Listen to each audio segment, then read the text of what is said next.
What's up everyone and welcome back to the channel. Sean O'Malley gave his thoughts on the potential matchup between Islam Makhachev and JDM, and he made it clear that the fight he truly wants to see first is Islam versus Ilia. He said he hopes Ilia wins his next fight because that would set up what he believes could be one of the biggest and most skillful matchups in MMA history. According to Sean, both Islam and Ilia are operating at a level that's incredibly rare, the kind of all-around mastery that only a handful of fighters ever reach. He compared their complete skill sets to the kind of 10 out of 10 ability people often associate with someone like Jon Jones, emphasizing how uncommon it is to find fighters who can strike, wrestle, and handle high-level jiu-jitsu equally well. Sean also pointed out that we haven't truly seen Ilia push to his limits in the grappling department. He mentioned Bryce Mitchell, noting that he's a very high-level grappler, and yet Ilia handled that matchup impressively. To Sean, that showed Ilia's ability to deal with complex style, even if someone like Islam is on another level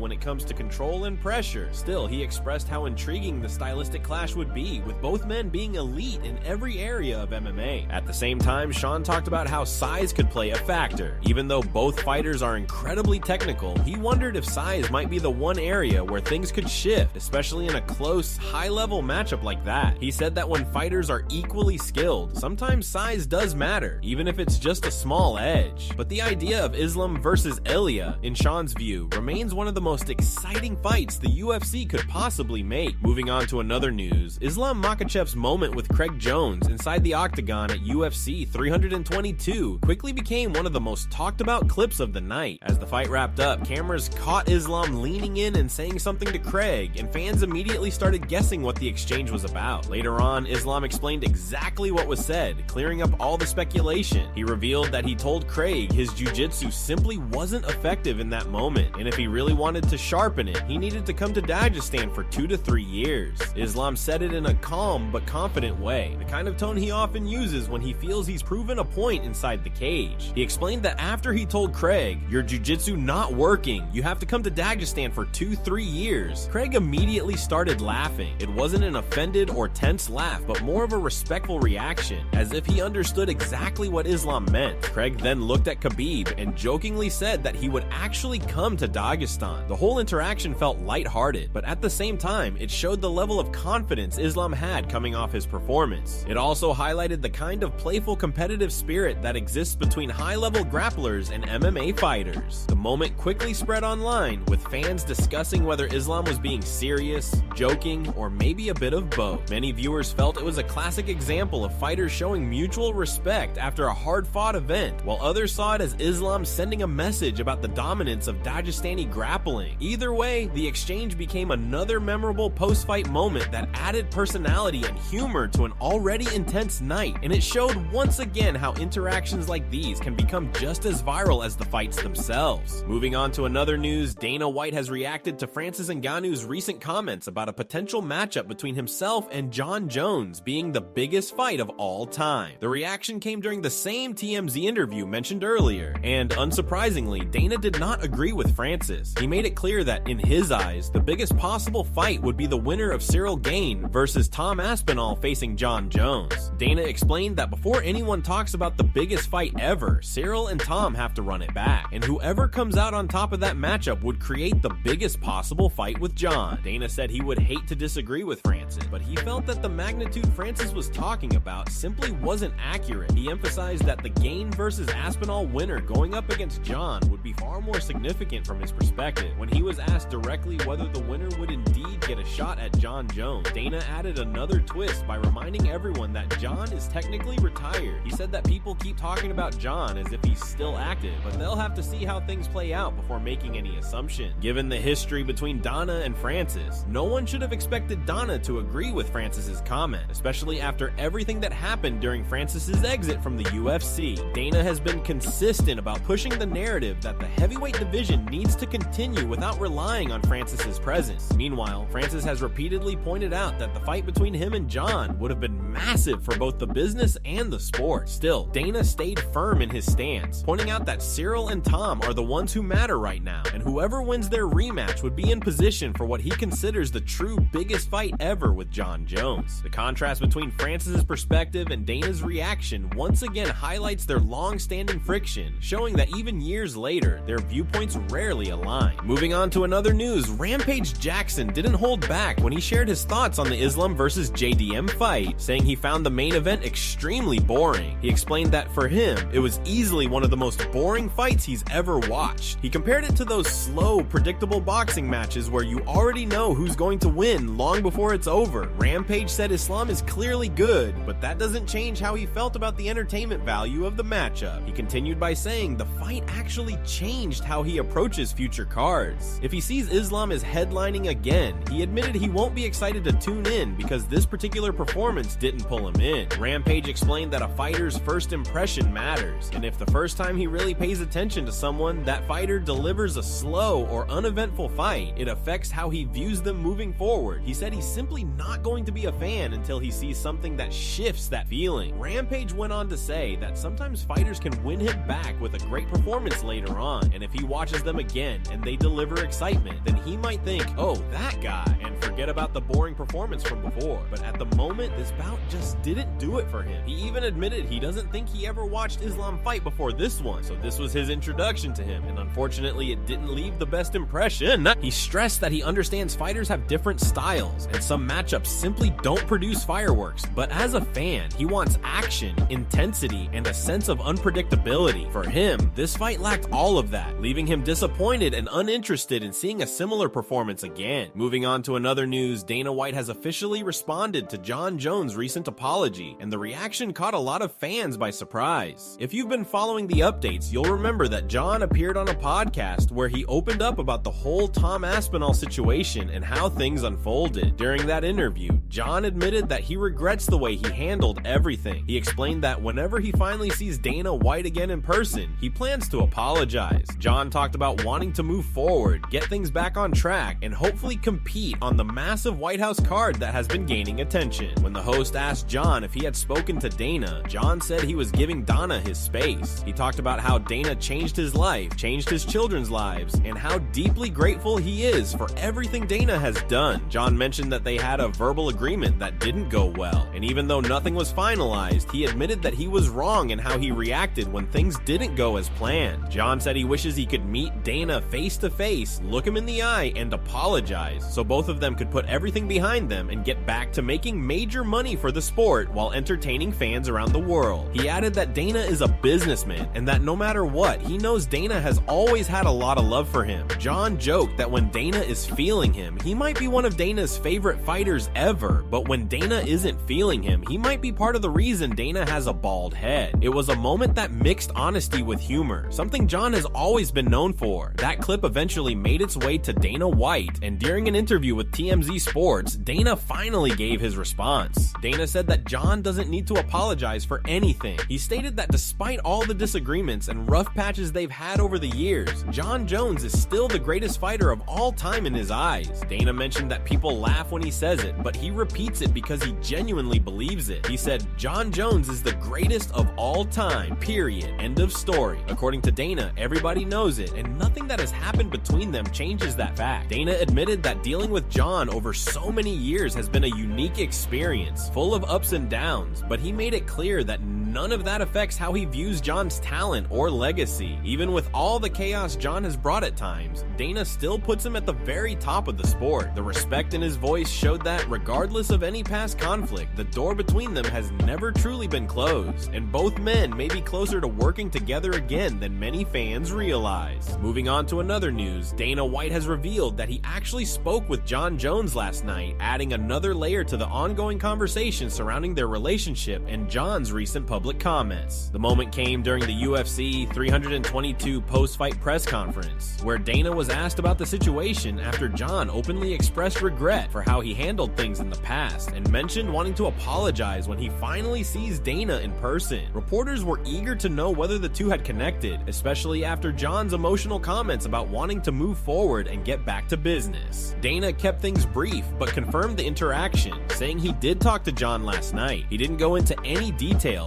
brushing it off in a casual tone, almost as if he wanted to keep the specifics private for now. He simply said he had nothing more to add, but the fact that he made the call at all speaks volumes about where things might be headed. After weeks of speculation, tension, and uncertainty, the confirmation alone hints that the relationship between Dana and Jon might be warming up again, even if Dana chose not to reveal how the conversation went. Still, hearing that Dana reached out directly adds fuel to the idea that the two may soon resolve their differences, with Jon expressing genuine remorse and Dana recently stating that Jon doesn't need to apologize for anything. This call could be the start of them moving past everything. For fans, it's another sign that the door is open for Jon's return, and that both sides may be working quietly behind the scenes to make something big happen. Moving on to another news, Jon Jones continues to troll Tom Aspinall on social media, keeping the tension between them alive long after their fight drama first unfolded. The situation has been building for weeks, and Jon doesn't seem interested in letting it fade anytime soon. Recently, he reposted a video on his Instagram that took a direct shot at Tom's reaction to the eye poke incident. In the clip, it starts with Tom talking in his Octagon interview, expressing his frustration and explaining how the eye poke affected his performance and ultimately influenced the outcome of the fight. The tone in Tom's clip shows how disappointed he was, especially with the way things ended so abruptly. Then the video abruptly cuts to an old Octagon interview from Jon Jones, where Jon is on the mic talking about having a broken foot yet still pushing through. Jon clearly posted it to draw a comparison, making it seem like he fought through serious adversity while implying that Tom didn't handle the situation the same way. It was classic Jon Jones trolling, leaning into the narrative that he is the tougher, more resilient fighter out of the two. The clip quickly made its rounds on social media, stirring up reactions from fans who are already deeply divided between supporting Tom and defending Jon. The trolling only added more fuel to the fire, especially because the heavyweight division is full of unanswered questions right now. With Jon technically retired, Tom dealing with the fallout from the eye poke, and the future of the title picture uncertain, any interaction between these two instantly becomes headline worthy. Meanwhile, the conversation around fouls, eye pokes, and overall rule enforcement sparked more debate, especially after Joe Rogan recently went off on UFC rules and how situations like this keep happening. But for Jon, the trolling seems to be part entertainment and part message, reminding everyone that he's still in control of the narrative, even from a distance. Moving on to another news, Dana White dropped a major hint about Islam's future while discussing the upcoming UFC White House card. He clarified that the event won't be an America versus the world theme, but instead will focus purely on building the best matchups possible. When he was asked directly whether Islam could headline such a historic card, Dana didn't rule it out at all. In fact, he said Islam could very well end up being the main event, especially considering the trajectory of his career and the talks about him potentially entering that GOAT conversation, depending on what he does in his next few fights. With both Islam and Ilia already expressing interest in fighting at the White House, the possibility of seeing them headline has increased significantly. Ilia has made it clear that he wants big moments and big stages, while Islam has also pushed for that opportunity, making the scenario even more realistic. Meanwhile, Kamar Yu, who fights out of Fort Lauderdale, Florida, is another strong contender for that card. Even though he represents Nigeria, the UFC knows that having American-based fighters featured prominently is important for an event happening on US soil. Because of that, a potential Islam versus Usman matchup becomes even more intriguing. It's the kind of stylistic and legacy-defining fight that would fit perfectly on a historic card like this. As Dana continued, he shifted to praising the talent emerging from the Contender Series and the new generation of fighters rising quickly through the ranks. He highlighted how JDM defended his belt against a fighter many consider a future all-time great, and how events like these showcase the depth of talent across divisions. He also mentioned young prospects like Ewing, saying their presence is part of what makes the sport so exciting right now. According to Dana, mixing established champions, rising contenders, and explosive newcomers creates the perfect recipe for a card that truly represents the evolution of MMA. He added that the UFC wants the White House card to be stacked from top to bottom, reflecting not just national pride, but the best the sport has to offer, whether it's veterans chasing another shot at glory or new stars trying to cement their places. The goal is to put on a show that resonates across the entire world. As the conversation unfolded, it became clear that the term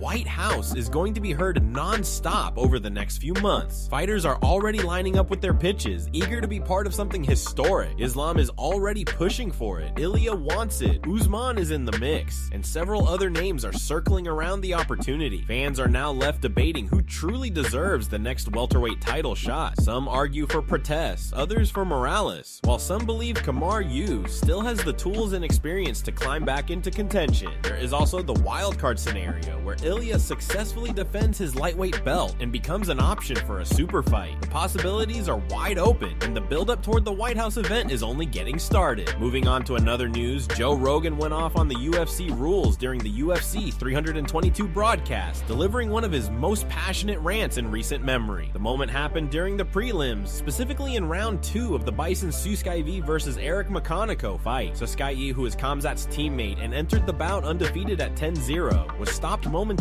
after taking a low blow. As the action paused, Rogan shifted the conversation toward an accessory fighters use for protection, questioning whether a specific steel cup should even be allowed in MMA competition anymore. Rogan explained that the steel cup is so effective it essentially creates an unfair advantage. He called it legal cheating, saying there is a huge loophole in the rules that he's shocked more fighters haven't exploited. He mentioned that the steel cup provides leverage during arm bars, making certain submissions far more punishing than they should naturally be. Rogan detailed how when a fighter is mounted, the steel cup can dig into the opponent's chest painfully, turning a standard position into something far more brutal. He added that if someone kicks the steel cup, it can break their foot, which makes it an incredibly strong shield in striking exchanges. According to Rogan, the cup protects the entire groin area better than anything else, yet hardly anyone takes advantage of it. Daniel Cormier then jumped into the conversation, asking Rogan if he knew anyone who used the steel cup. He followed that up by saying, "The guy sitting to your right," exposing that Rogan himself once used it. Rogan burst out laughing and admitted it, repeating that it's legal cheating and emphasizing that if young fighters want to use it, they should do so before the UFC bans it. He insisted that even though it's allowed now, it absolutely should not be, because of the unfair advantages it provides in grappling, ground positions, and defensive striking. The moment quickly gained traction online, with fans debating whether the steel cup should finally be prohibited. Rogan's argument highlighted how a small piece of equipment could drastically influence certain exchanges, especially when fighters are dealing with submissions, scrambles, or kicks. For him, it's an overlooked piece of gear that has far too much impact for something considered legal, and he believes the UFC will eventually have to address it before it becomes a bigger issue.